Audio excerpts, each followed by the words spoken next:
Bien sûr, de crypto, les infos crypto pour ceux qui n'ont pas le temps, le BTC, les cryptos plutôt stables ce matin, les gars, on est à 42 200 dollars et aujourd'hui, je vais vous expliquer pourquoi je n'ai pas du tout de BTC dans mon portefeuille. On va regarder ça un peu plus tard. Du côté d'Ethereum, on est juste en dessous des 3000 dollars. Le reste de la map est assez stable. On a XRP qui perd quand même un petit 2%, ADA qui nous pousse quasiment 4%. C'est pareil pour DOT, AVAX qui perd 3,7% et dans le bas du pot de tableau, assez stable en ce mercredi matin.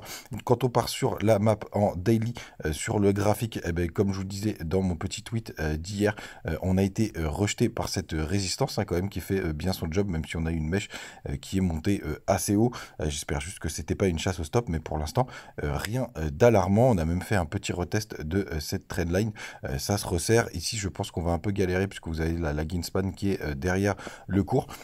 Et donc, on va avoir un petit peu, à mon avis, de stabilité cette semaine. Et donc, pourquoi je ne veux absolument pas de Bitcoin dans mon portefeuille et non plus d'ailleurs d'Ethereum? Tout simplement parce que je considère que Bitcoin ne fera pas des grosses performances et que j'ai un profil très agressif et donc que je vise vraiment de faire des gros multiplicateurs. Et malheureusement, en tout cas, du côté de Bitcoin, je pense qu'au maximum, on pourrait faire un x2, x3, aller voir x4, mais qu'on n'irait pas au-delà, alors que sur les alts, pour le coup, il y a des performances beaucoup plus importantes. Et quand on regarde ce graphique qui est plutôt sympathique, donc qui vous donne le Bitcoin Season Index ou la Alt Season Index, vous voyez, dès qu'on va retrouver ces points bas juste ici, eh ben, tout simplement, très souvent, on a surtout un rebond des alts. Donc ça, c'est la puissance du Bitcoin par rapport aux alts. Et vous voyez, en ce moment, Bitcoin a été plus fort parce qu'on a eu une assez grosse correction. Et vous voyez, par le passé, quand on rentre sur cette zone-là, on repart plutôt assez fort du côté des alts. Ça veut dire aussi, souvent, quand vous avez une correction, que Bitcoin corrige beaucoup moins fort que les altcoins et du coup il reprend de la puissance